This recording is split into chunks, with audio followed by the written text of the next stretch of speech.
दिन की शुरुआत होती है नाश्ते से, और नाश्ता कैसा हो ये पूरा दिन बना देता है। इसलिए राधा के घर में खाना कुछ भी बने, नाश्ता दमदार होना चाहिए। लेकिन रोज रोज क्या है नाश्ते में बहू? माँ जी, इडली सांभर। अरे किसका पेट भरता होगा इससे?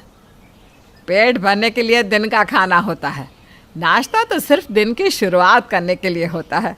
ला बहू, ले आ। बहू बेचारी सास के लिए चटर पटर बनाती तो पति के लिए बनाती पराठा। चलो जैसे तैसे चल ही रहा था। एक दिन, अरे बहू सुन, अच्छी खबर है। मिक्की के पापा यानी कि तेरे ससुर जी अब पोस्टिंग लेकर यहीं आ रहे हैं। अब वो हम लोगों के साथ ही रहेंगे। वाह माँ जी, ये तो बहुत अच्छी बात है। अब हमारा परिवार पूरा हुआ। पापा जी के आ जाने के बाद पिता का प्यार भी मिलेगा। हाँ बेटा हाँ, लेकिन एक दिक्कत है। दिक्कत क्यों माँ जी? आपको अपने पति से क्या दिक्कत है?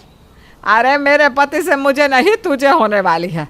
वो क्या है ना, तेरे पापा को नाश्ते में पत्तियों का जूस पीने की आदत है।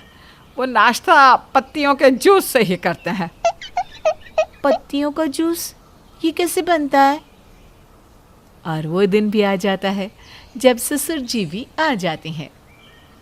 अरे क्या बात है, अपना घर अपना ही होता है। जीवन भर देश के बाहर रह कर देख लिया।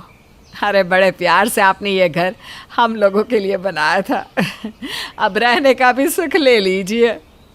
हाँ, और बहू के हाथ का खाना खाकर स्वस्थ हो जाऊंगा। वैसे बहू, मेरे साथ ना तुम्हें दिक्कत नहीं होगी। मैं तो सेहत पर बहुत ही ध्यान देता हूँ, तो खाने पीने की चीज़ों से वैसे ही दूर रहता हूँ। क्या पिताजी, आप खाना नहीं खाते क्यों? अरे नहीं राधा, पापा खाना खाते हैं लेकिन अलग किस्म का। वो तुम्हें धीरे धीरे पता चल जाएगा। फिलहाल पापा के नाश्ते का इंतज़ाम कर दो। बहू, नाश्ते में ना मैं पत्तियों का जूस पीता हूँ। बस तुम्हें करना ये होगा कि जितने भी पत्तियाँ हैं, जैसे अमरूद की पत्ती, नीम की पत्ती, कड़ी पत्ता और दूसरे पत्तों की मैं लिस्ट बना देता हूँ। उसे पीस कर जूस निकाल कर मुझे 5 बजे दे देना। क्या बात है, सिर्फ पत्तियाँ पीस दो और हो गया नाश्ता? मैं तो पूरे पेड़ उखाड़ कर फ्रिज में रख दूंगी। करना क्या है, बस मिक्सर चलाया, गर्र, और नाश्ता तैयार।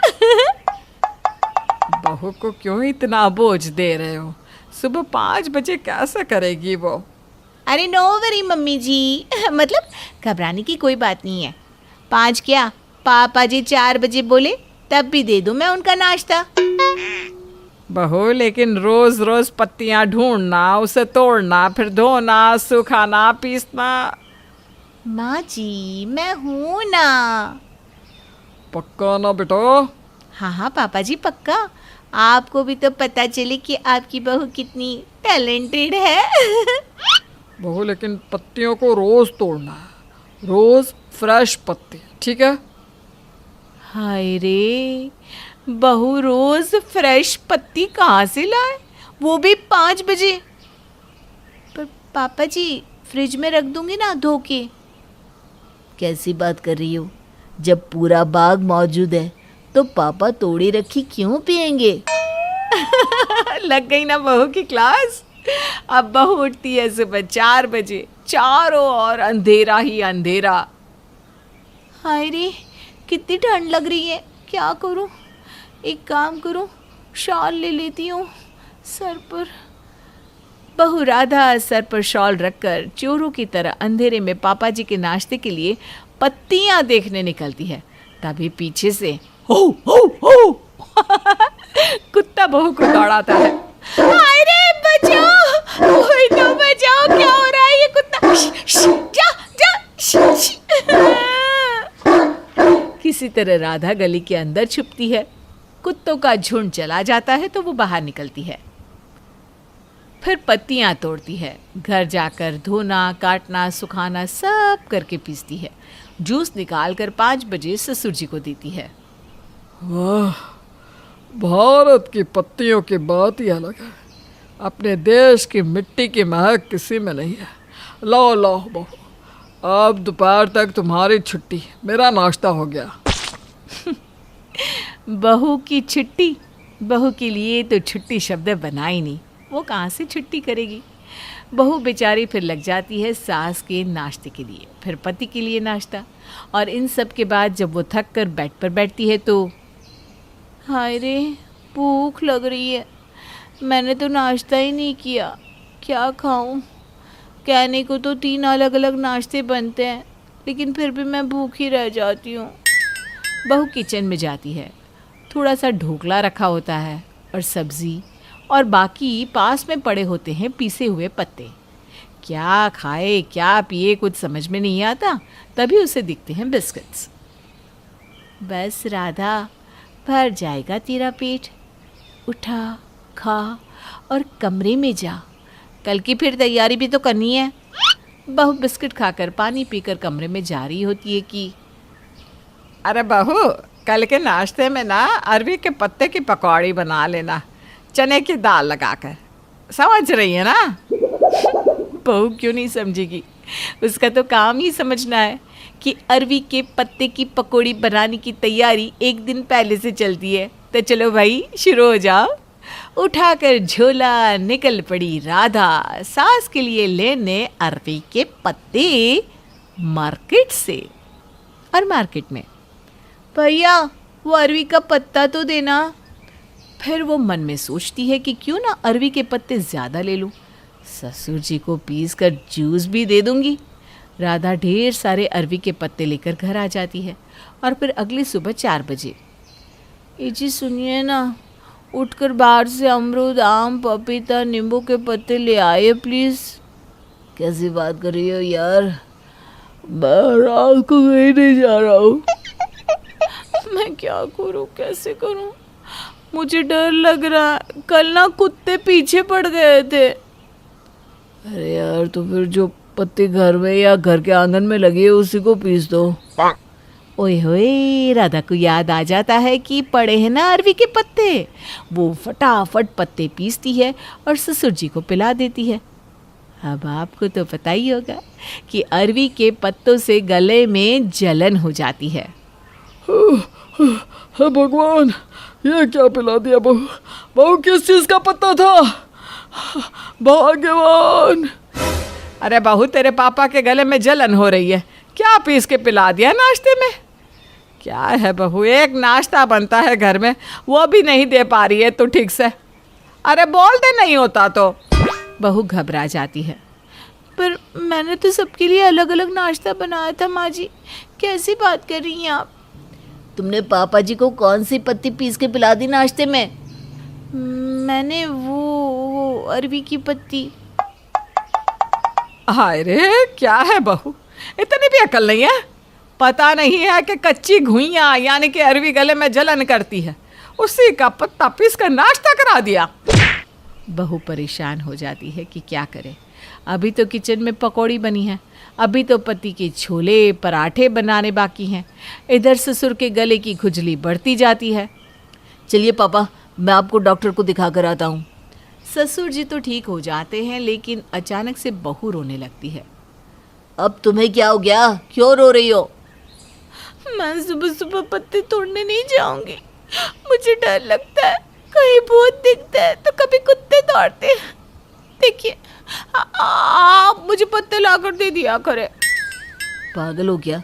मुझे ऑफिस जाना होता है, वहाँ काम होता है, सारा दिन नींद तो पूरी करूँगा ना मैं। माँ तू ले आया कर। अरे नहीं नहीं, मुझे तो वैसे भी अंधेरे से डर लगता है, मैं कहाँ जाऊँगी। ए जी, आप ही समझ कर ले आया करिए ना, वो क्या है कि आप पीते हैं तो आप ही को अच्छे से पता होगा। अरे नहीं नहीं, मुझे नहीं, वो मुझे अंधेरे में दिखाई नहीं देता। ठीक है, रहने दो, जो सबके लिए बनेगा मैं वही खा लूँगा। सबके लिए अब एक ही नाश्ता बनेगा, मेरे बस की नहीं है जितने लोग उतना नाश्ता।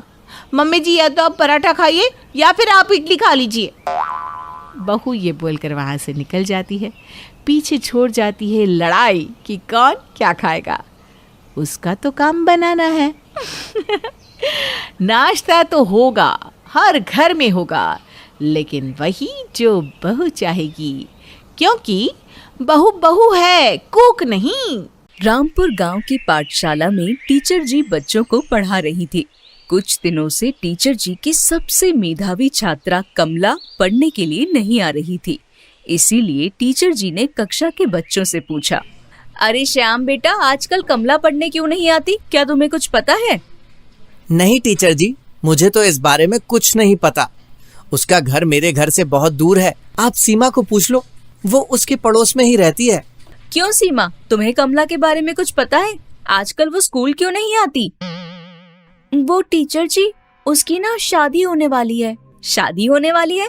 लेकिन वो तो अभी सिर्फ 8 बरस की है। इतनी कम उम्र में कौन शादी करता है? नहीं टीचर जी, मैं सही कह रही हूँ। कल ही उसकी अम्मा ने हमारी अम्मा से कहा था कि अगली पूनम को सीमा का ब्याह है। अच्छा ठीक है, तुम पढ़ाई करो। शाम को मैं खुद जाकर उसके घर वालों से पता करने की कोशिश करूंगी। क्लास की सबसे बुद्धिमान लड़की है वो। अगर उसके घर वाले उसकी इतनी कम उम्र में शादी कर रहे हैं तो ये तो बहुत गलत हो रहा है। मुझे उनसे बात करनी होगी। शाम के वक्त टीचर जी कमला के घर जाती हैं और कमला के माता पिता से बात करती हैं। अरे टीचर जी, आप यहाँ आइए, बहुत अच्छा किया, सही वक्त पर आई हैं। अरे कमला के बापू, देखो कौन आया है। अरे टीचर जी, आप यहाँ आइए। कमला की अम्मा जल्दी से जाकर टीचर जी के लिए मिठाई ला। इतने सही वक्त पर आई हैं ये। नहीं, मैं यहाँ मिठाई खाने नहीं आई। मैं तो बस ये देखने आई थी कि 1 सप्ताह होने को आया, कमला बिटिया स्कूल नहीं आ रही है। सब ठीक तो है ना? अब आपको क्या बताएं टीचर जी, हम अपनी बिटिया का ब्याह पक्का कर दिए हैं। अगली पूनम को उसका ब्याह है। ये आप क्या कह रहे हैं? कमला तो सिर्फ अभी 8 साल की है। आप इतनी कम उम्र में उसकी शादी नहीं कर सकते। ये कानूनी तौर पर अपराध है। अरे टीचर जी, आप काहे परेशान होती हैं? ये लीजिए, आप मिठाई खाइए। और हम तो आपको ब्याह में न्योता देने वाले थे। और रही बात बिटिया के ब्याह की, तो ये हमारे समाज का नियम है, हम इसे नहीं तोड़ सकते। आप उसकी माँ होकर ऐसा कैसे कह सकती हैं? क्या आप जानती नहीं, इतनी कम उम्र में शादी करके आप उसकी हेल्थ और उसके आने वाले जीवन के लिए कितना बड़ा खतरा मोल ले रही हैं? देखिए टीचर जी, हमारे समाज में 10 बरस से पहले लड़का लड़की का ब्याह कर दिया जाता है। ये हमारे मान सम्मान का मामला है। कौन से मान सम्मान की बात कर रहे हैं आप? कच्ची उम्र में विवाह करना आपके लिए आपके सम्मान का विषय कैसे हो सकता है? अब आपको क्या बताएं, हमारे समाज की ये प्रथा है और हम इसके विरुद्ध नहीं जा सकते। और हम खुद भी इसे सही मानते हैं। आप शहर के पढ़े लिखे लोग हैं, आपकी नजर में ये गलत हो सकता है, लेकिन हमसे पूछिए, हमारे लिए तो ये बहुत शान की बात है कि हमारी बिटिया का 10 बरस से पहले ब्याह हो रहा है।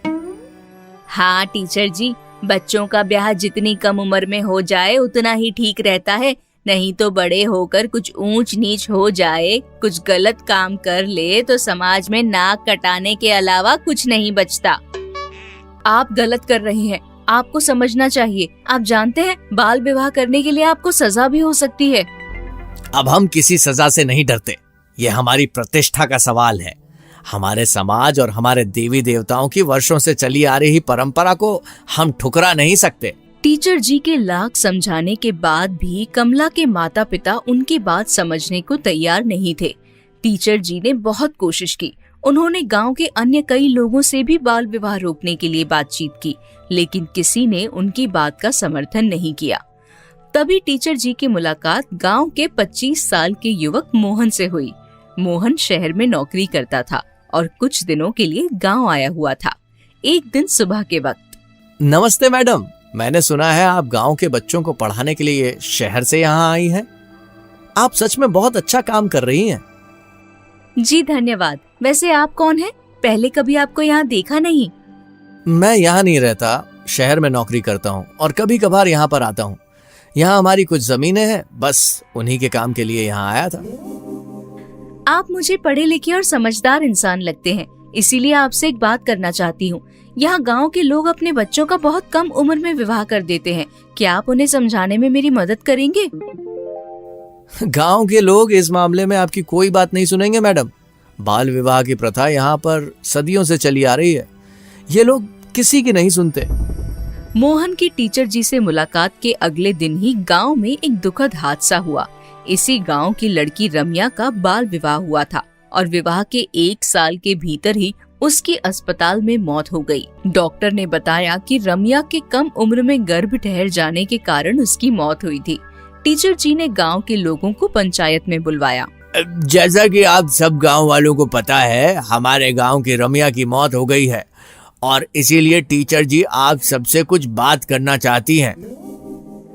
पिछले कई दिनों से मैं आप लोगों को समझाने की कोशिश कर रही हूँ, हमें बच्चों का बाल विवाह नहीं करना चाहिए।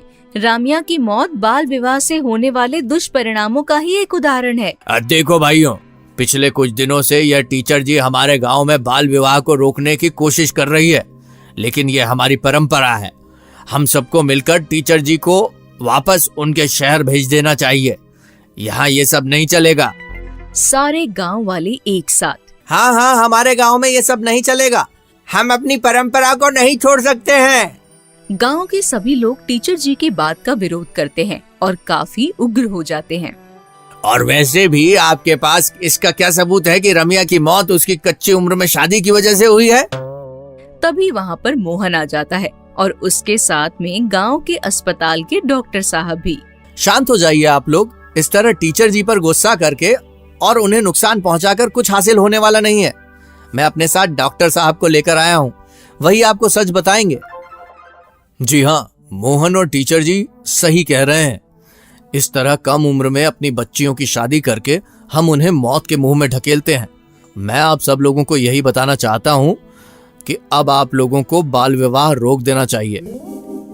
लेकिन डॉक्टर साहब, आपके पास रम्या की मौत किस वजह से हुई है, इसका क्या सबूत है? ये देखिए, मेरे पास रम्या की मेडिकल रिपोर्ट है। आप जहां चाहें वहां दिखाकर पता कर सकते हैं। उसके साथ क्या हुआ था समझने की कोशिश कीजिए। कई बार हमारी परंपराएं गलत भी हो सकती है। कमला के पिताजी, क्या आप अपनी कमला की जिंदगी को लेकर बिल्कुल भी चिंतित नहीं हैं? क्या आप भी चाहते हैं कि जो रम्या के साथ हुआ वो कमला के साथ भी हो? और हाँ, रम्या का केस अब शहर तक पहुंच चुका है। उसके घर वालों और ससुराल वालों को जेल की सजा होगी। क्या आप सच कह रहे हैं? हाँ, रम्या की मौत होने के बाद ये केस पुलिस केस बन गया है और बाल विवाह का मामला होने की वजह से इस पर कानूनी कार्यवाही होने जा रही है। टीचर जी, डॉक्टर साहब और मोहन, मैं इस गांव का सरपंच होने के नाते आप सबसे वादा करता हूं कि मैं इस कुरीति को अपने गांव से जल्द मिटा दूंगा। आप लोग सही कह रहे हैं। मैं भी अपनी बिटिया कमला का ब्याह नहीं करूंगा जब तक कि वो 18 साल से ऊपर नहीं हो जाती। सास का दर्द कोई बहू समझे तो इससे बड़ी बात क्या होगी, लेकिन बहू अपनी सास की शादी ही करवा दे। देखिए जरा बहू, तू ये सब छोड़ ना, तू जा, ऑफिस के लिए देरी हो रही होगी। नहीं माँ, आप बैठ जाइए, मैं कर दूंगी। मैंने कहा ना, ला मुझे दे। सारा दिन ऑफिस में थक जाती होगी, फिर यहाँ का भी काम मैं करती हूँ ना। वैसे भी करना ही क्या है बहू। आप कितना समझती है ना माँ मुझे। ठीक है माँ, मैं अब चलती हूँ। बहू घर से बाहर ही निकलती है और पास ही में पड़ोस की औरतें बात कर रही होती है और बहू सुन लेती है। अरे तुमने सुना, वो गीता का पति मर गया। हाय रे दैया, हाँ मैंने भी सुना, बहुत बुरा हुआ उसके साथ। अभी कुछ ही दिनों पहले तो उसकी शादी हुई थी। न जाने कैसे बिताएगी पूरी जिंदगी अकेले। अभी उसकी उम्र ही कितनी थी। अब वैसे ही बिताएगी जिस तरह रमेश की माँ ने बिताई है। उसकी माँ ने भी तो अपनी पूरी जिंदगी अकेले ही काटी है, बस रमेश को पालने पोसने में। देखा नहीं वो कितना चुपचाप रहती है। उनको देखकर तो कोई भी बता सकता है कितना अकेलापन है उनकी जिंदगी में। घर में थोड़ी बहुत रौनक बहू ज्योति ही लाई है। हाय रे, मैं भी यही सोच रही हूँ, कैसे काट ली उसने अपनी पूरी जिंदगी। मैं होती तो इतने बड़े घर में अकेले ही मर जाती। अगर अपना मर्द होता तो हर खुशी दुख में अपने साथ खड़ा तो होता वो। यह तो बेचारी अकेले ही संभालती रही। बेचारी, वो तो भला हो उस नेक व्यक्ति का जिन्होंने उन्हें संभाला। दोस्त हो तो ऐसे। अच्छा चलो चलते हैं। बहू सब सुनकर वहां से चली जाती है। शाम को बहू घर आती है। तुम यहाँ खाना खा रहे हो, माँ कहाँ है? माँ ने खा लिया है, अपने कमरे में आराम कर रही है। आओ तुम भी बैठो, मैं तुम्हारे लिए खाना परोस देता हूँ। वैसे रमेश, मैं तुमसे एक बात पूछूं? हाँ पूछो। माँ ने पापा के जाने के बाद कभी शादी क्यों नहीं की? तुम ऐसा क्यों बोल रही हो? कौन करता है शादी, और क्यों करे शादी? जब माँ अकेली थी, पूरे परिवार ने साथ नहीं दिया, तो माँ का कोई दोस्त था ना जो तुम लोगों के परिवार को सहारा दे रहा था। कौन था वो, और अब कहाँ है? खैर अच्छा ये बताओ कि माँ तुम्हारे अलावा और किसके साथ ज्यादा खुश दिखती है, जहाँ माँ को दिखावा नहीं करना पड़ता कि वो नाराज है या खुश है। कोई तो ऐसा होगा जिसके साथ माँ को रहना अच्छा लगता होगा, जो माँ को हंसाता होगा। हाँ एक है, गोपाल अंकल। बहुत मदद की थी उन्होंने हम लोगों की। माँ जब भी उनके साथ रहती है खुश होती है और खूब बातें भी करती है। और मैंने ये भी सुना है गोपाल अंकल भी माँ को पहले बड़ा पसंद करते थे, लेकिन माँ की शादी पापा के साथ हो गई। अच्छा, तो गोपाल अंकल, अरे ये वही है ना जो हमारी शादी में भी आए थे? बहुत मदद की थी इन्होंने माँ की। हाँ, अगर वो ना होते तो मेरी शादी ना हो पाती, लेकिन वो आजकल दिखाई नहीं दे रहे हैं। लगता है काम के सिलसिले में कहीं बाहर गए हुए हैं। उनकी शादी भी तो नहीं हुई ना? नहीं, जब उम्र थी तो उस वक्त केवल उन्होंने अपने काम पर जोर दिया और उनकी उम्र निकल गई है। लेकिन है वो बहुत अच्छे, बचपन में बहुत खेला है मैंने उनके साथ। कुछ दिनों बाद गोपाल ज्योति के घर आता है। अरे अंकल, कैसे हैं आप? बस बेटा, बढ़िया हूँ। तुम बताओ, तुम कैसी हो और सब कैसा चल रहा है? माँ कहाँ है तुम्हारी? पता नहीं क्यों अंदर से लग रहा है परेशान है वो। तभी वहां सास आ जाती है। यहाँ हूँ मैं, कैसे हैं आप? बहुत दिनों बाद आपसे मुलाकात हो रही है। कैसा चल रहा है आपका काम? वैसे सही कह रहा था आपका मन, अच्छा ही नहीं लग रहा है कुछ दिनों से, न जाने क्यों। बहुत अच्छा, तुम बताओ तुम कैसी हो? तुम तो दिन प्रतिदिन सुंदर होती जा रही हो। क्यों बहू, सच कह रहा हूँ ना मैं? अंकल को पता है माँ का मन कैसे ठीक किया जाता है ना? आप ये बात तो एकदम सच बोल रहे हैं। माँ बहुत सुंदर है। चुप कर तू बहू, तू भी उनकी हाँ में हाँ मिला रही है। जा, इनके लिए चाय बना कर ला। ठीक है माँ जी। अंकल को देखकर लगता है अंकल अभी भी माँ को बहुत पसंद करते हैं, और माँ को देखकर भी लगता है माँ को भी अंकल अच्छे लगते हैं। अगले दिन, माँ, गोपाल अंकल कितने अच्छे हैं ना? आपका, हम सबका कितना ख्याल रखते हैं, कितना सोचते हैं ना आपके बारे में। ये तो तुम सच कह रही हो। वो बहुत अच्छे हैं। मेरे बुरे समय में हमेशा मेरे साथ खड़े रहे हैं, बिना बोले मदद करते हैं। सच्ची में बहुत अच्छे हैं वो। तो माँ, आप उनसे शादी क्यों नहीं कर लेती? बहू, ये क्या बोल रही है? तेरा दिमाग तो सही है ना? मैं सच ही बोल रही हूँ। जब आप अंकल को पसंद करती हैं और अंकल आपको पसंद करते हैं, तो इसमें बुराई क्या है? तुझसे किसने कहा कि मैं उन्हें पसंद करती हूँ और वो मुझे पसंद करते हैं? माँ, अगर वो आपको पसंद नहीं करते ना, तो वो आपकी ऐसे मदद भी नहीं करते, और अगर आप उन्हें पसंद नहीं करती तो आप उनको यूं इस तरह अपनी मदद नहीं करने देती। वो तो बस ऐसे ही, हम अच्छे दोस्त हैं। सास नहीं मानती है तो बहू एक प्लान बनाती है। वो अगले दिन गोपाल अंकल के पास जाती है। अरे बहू, कैसी हो बेटा? कैसे आना हुआ? बहू अंकल से सारी बात कह देती है। बहू, मैं तो कब से उसे कह रहा हूँ, जिंदगी के सारे कर्तव्य निभा लिए। अब चलो पहाड़ों में चलकर खुद के लिए जीते हैं। और क्या अंकल, माँ ऐसे नहीं मानेंगी। हम एक प्लान करते हैं। ये कहकर बहू अंकल को कुछ कहती है और वहां से चली जाती है। अगले दिन अंकल घर जाते हैं। उनके हाथ में अटैची होती है। अरे अरे, कहाँ चले? जा रहा हूँ हमेशा के लिए। अब तो तुम ठीक हो, बहू आ गई है। मेरी क्या ही जरूरत। मैं कहता था ना कि बुढ़ापा पहाड़ों में बिताने का मन है, तो फिर।